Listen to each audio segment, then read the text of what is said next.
Olá! Para que fazer um gráfico das nossas medidas? Para que representar graficamente um conjunto de dados que nós obtivemos? Hoje vamos ver por que é interessante fazer um gráfico e também como obter uma grandeza de interesse a partir dos parâmetros de ajuste. Vamos lá? O que é importante perceber é que quando nós fazemos um gráfico, nós vamos levar em conta todos os números, todas as medidas que foram feitas, e não apenas um conjunto delas. Mais ainda, ao fazer um gráfico, podemos perceber se a lei física, se a equação que descreve o fenômeno físico que estamos sondando, que estamos estudando, se ela efetivamente é válida para uma ampla faixa de valores daquelas grandezas que nós estamos variando. Então, inicialmente, vamos importar os arquivos através desta aba Arquivo, importar arquivo ASCII, ou da tecla de atalho Ctrl+K. Eu já estou numa página aqui, onde eu tenho vários arquivos tipo DAT, que contém duas colunas. Na primeira, a temperatura, e na segunda, o comprimento de uma barra. Eu já configurei esses parâmetros aqui embaixo para que a importação seja feita corretamente. Então, eu obtenho uma tabela com duas colunas. Na primeira, eu tenho a temperatura em graus Celsius, e na segunda, eu tenho o comprimento, ou L, deve estar em milímetros. Então, para verificar a lei da dilatação, primeira coisa, eu preciso fazer um gráfico. Vamos lá, selecionamos a coluna e fazemos um gráfico de dispersão. Cá está. Então, eu vou colocar aqui o comprimento e aqui a temperatura, sem esquecer das unidades. Aqui não veio. Ok. Bom, era isso mesmo que eu esperava? Vamos lembrar como é que é a equação de dilatação linear? O que nós temos? Que o comprimento é igual a o comprimento inicial vezes o alfa, sendo que alfa é o coeficiente de dilatação linear, e tudo isso multiplica a variação de temperatura a qual o sistema está submetido.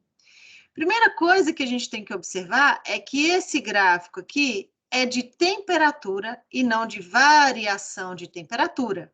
Então, o que é que eu preciso escrever aqui? Substituir o ΔT por T menos T0.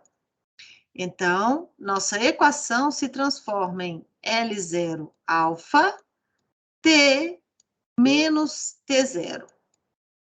Agora eu vou multiplicar T e T0 por L0 alfa para obter a minha equação final, L igual a L0 alfa T menos L0 alfa T0. Até agora, tudo que eu fiz é bastante simples e não tem muito a ver com gráfico, né? O que eu preciso agora é ser capaz de transformar esta lei física aqui em uma equação do tipo y de x e entender quem é y, quem é x, e quem vai sobrar vão ser os meus parâmetros de ajuste. Bom, no eixo y eu tenho o comprimento e ele já está sozinho aqui do lado esquerdo do símbolo de igualdade. É isso mesmo que eu quero. Então, eu já tenho alguma coisa do tipo y igual. E quem é o x? Bom, nós já vimos, está aqui, é a temperatura. Ele aparece aqui na minha equação. Então, eu vou escrever x aqui. Quem é que sobra? Quem sobrou? L0 alfa multiplicando x, eu vou chamar de A. e o menos L0 alfa T0. Todos esses termos que sobraram aqui, eles são constantes. O comprimento inicial é constante, o coeficiente de dilatação, a princípio, nessa faixa de temperaturas, ele parece ser constante, e a temperatura inicial, bom, é um único valor. Eu vou chamar tudo isso de D. Então, isso aqui é que é o pulo do gato.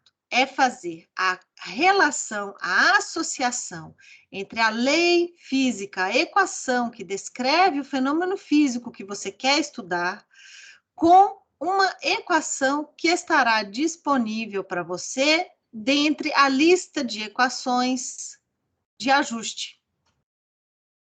Certo? Depois, é importante fazer a associação entre A, L0 alfa e B com menos L0 alfa T0. Então, vamos tentar fazer isso aqui. Eu vou apagar estes escritos e vou fazer um ajuste do gráfico. Bom, nós falamos que era uma equação do tipo y igual a ax mais b. Isso é uma regressão linear. Está lá, parece adequada. Agora nós vamos acertar aqui os parâmetros de ajuste. Vamos lembrar quem é A e quem é B. B era L0 alfa T0. Vamos ver as unidades? Então, B era o termo independente, L0 alfa T0. Ele também é o valor do eixo Y quando x for zero. Então, ele tem a mesma unidade do eixo Y, certo? Do lado de cá, A, nós temos como sendo L0 alfa. Qual é a unidade de L0? Bom, milímetros. E o alfa, o coeficiente de dilatação linear, ele tem unidades de 1 sobre temperatura, graus Celsius a menos 1. Quando eu faço a multiplicação dos dois, eu descubro que as unidades de A serão dadas em milímetros por grau Celsius. Percebam, ele é a taxa de aumento do comprimento deste objeto que estamos sondando. É a taxa de aumento. É isso que a inclinação de uma reta me dá. Justamente a taxa de variação de uma grandeza que está no eixo Y com relação a uma grandeza que está no eixo X. Então, continuando, agora o que é que nós temos que fazer? Acertar os algarismos significativos. Já sabemos as unidades, o B está em milímetros e o A em milímetros por grau Celsius. Vamos pôr esse grau aqui para cima como um superescrito. Quantos algarismos significativos uma incerteza deve conter? Apenas um, é a nossa regra geral. Então, eu vou guardar só o número 1. Como ele vem seguido do número 6, tudo isso se transforma em 2. Existe uma exceção quando o dígito a ser guardado for exatamente 1 ou 2. Isso me permite guardar o dígito seguinte, que é o 6. Como ele vem seguido de outros 6, isso se transforma em um 7. Mas eu não vou usar aqui este detalhamento da regra, vamos primeiro trabalhar só com a regra geral, ok? Para a outra incerteza, nós temos a mesma situação. O 2 será o único dígito a ser guardado. Como ele vem seguido de um 6, eu vou transformar tudo isso em um 3. Percebam que eu avalio única e exclusivamente o dígito seguinte àquele que eu vou guardar. Eu não vou olhar para o terceiro número e etc. Uma vez que eu defini a posição decimal da incerteza, eu vou colocar aqui na melhor estimativa apenas até essa posição decimal.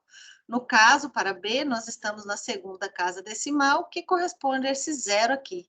depois dele, todo mundo será suprimido da resposta. Para o A, fazemos a mesma coisa, a incerteza está na quarta casa decimal, do 1, 2, 3 e 4. Então, aqui eu vou guardar 1, 2, 3 e 4. Ele termina no 7. O 7 é seguido de um 3, então eu arredondo para baixo, mantendo o 7. Uma coisa importante é que eu falei aqui em posição decimal, mas o mesmo vale quando nós temos incertezas grandes. Se eu tivesse C igual a 128,3, mais ou menos 7,5, eu iria fazer o seguinte: a incerteza só tem um dígito, mas aqui ela está com 2. Então, este 7 eu vou guardar e suprimir o seguinte, que é o 5. Ops. Só que o 5 vai fazer com que eu arredonde a incerteza para cima, deixando-a no valor de 8 unidades. Como a incerteza está na posição das unidades, o mesmo vai acontecer aqui para minha melhor estimativa. Todo mundo que estiver depois da vírgula vai ser suprimido. O mesmo vale para incertezas ainda maiores. Se eu tiver agora, por exemplo, um número assim, deste tipo, eu vou colocar aqui só para indicar a posição do milhar, e uma incerteza no valor de 82,58, por exemplo. Eu vou guardar a incerteza com apenas um significativo, é 8. Como ele vem seguido de um 2, eu arredondo para baixo, mantendo 8. Só que ele ocupa a casa das dezenas. Então, este número se transforma em 80. A mesma coisa será feita aqui para a melhor estimativa. Eu vou guardar só até as casas das dezenas. E a casa das dezenas é ocupada por um 4, seguida de um 5, o que faz com que ele se arredonde para cima, 5, 0. E essa é a forma correta de fazer o ajuste dos algarismos significativos em uma melhor estimativa com sua certeza absoluta. Então, vamos apagar, porque não temos C na nossa equação, a equação está aqui. Aplicar, ok. Então, o nosso gráfico está quase pronto. Vamos colocar aqui o título, dilatação linear, uma barra. Ok. Visualmente, o gráfico já está pronto. O que nos falta agora é continuar a análise. Se eu quiser saber o coeficiente de dilatação linear, eu preciso saber como é que eu o obtenho a partir dos parâmetros de ajuste. Então, eu tenho A igual a L0 alfa, que é igual a 0,10167. Não vou botar aqui certeza, mais ou menos. Não vou pôr assim, 0,00 mais um 0. 3 milímetros por grau Celsius. Agora eu preciso saber qual é o valor de L0, ou o valor de alfa, né, um dos dois, para conseguir calcular o outro. Para fazer isso, eu vou aqui, deve estar no nome do arquivo. O L0, efetivamente, consta aqui no nome do arquivo, ele vale 1.200 milímetros. Então, eu volto para o meu gráfico e vamos continuar aqui fazendo, vamos escrever de novo. A é igual a L0 alfa, sendo que o L0 vale, agora a gente viu, 1.200 milímetros. Então, alfa é igual a quanto? Como é que eu faço? Eu vou pegar aqui e vou reescrever esta equação, colocando alfa em evidência. Alfa vale A dividido por L0, que está aqui em cima. E a incerteza em alfa? Bom, como eu não coloquei uma incerteza associada ao L0, eu vou colocar, ela vai ser simplesmente a incerteza em A, né? Vamos lá para o vídeo de propagação de erros. Se você tiver dúvida, assista aqui neste canal, tem também um vídeo sobre propagação de erros. Agora, basta fazer a conta, eu vou deixar para vocês fazerem. Basta dividir este valor aqui pelo valor de L0. Agora eu pergunto, quanto vale a temperatura inicial T0 do sistema? Muitas vezes a pessoa se sente tentada a usar este valor aqui, mas percebam como que os pontos flutuam muito em torno da reta. Tá bem? Então, a gente tem que evitar usar um único ponto para obter uma informação de um conjunto deles. Então, como é que eu vou obter T0? Vamos lembrar que o parâmetro de ajuste B vale L0 alfa T0. L0 alfa, nós conhecemos o valor, coincidentemente, é igual ao valor do parâmetro de ajuste A. Então, B, na verdade, é igual a A vezes T0. T0, então, será dado pelo quociente P sobre A. Daí, o que nós temos para incerteza? É um quociente. Então, a incerteza será calculada através das incertezas fracionárias. Delta T0 por T0 é igual a delta A sobre A mais delta B sobre B. Com isso, a gente encontra todos os parâmetros de interesse para este experimento representado aqui por este conjunto de pontos. Encontramos tanto o valor de alfa quanto sua incerteza, como o valor de T0 aqui nesta expressão e sua incerteza aqui nesta expressão. Muitas vezes, os alunos usam apenas um ponto ou um conjunto pequeno de pontos, mas percebam, se eu usar esse ponto, eu vou obter um valor diferente desse aqui. Quando você faz o gráfico, o ajuste e obtém as grandezas de interesse, a partir dos parâmetros de ajuste, é que você está efetivamente levando em consideração todos os dados que você tem no seu trabalho, todas as medidas que você fez. Então, essa é a forma adequada de usar um gráfico, seu ajuste e os parâmetros deste ajuste para encontrar as grandezas que interessam a você naquele fenômeno físico.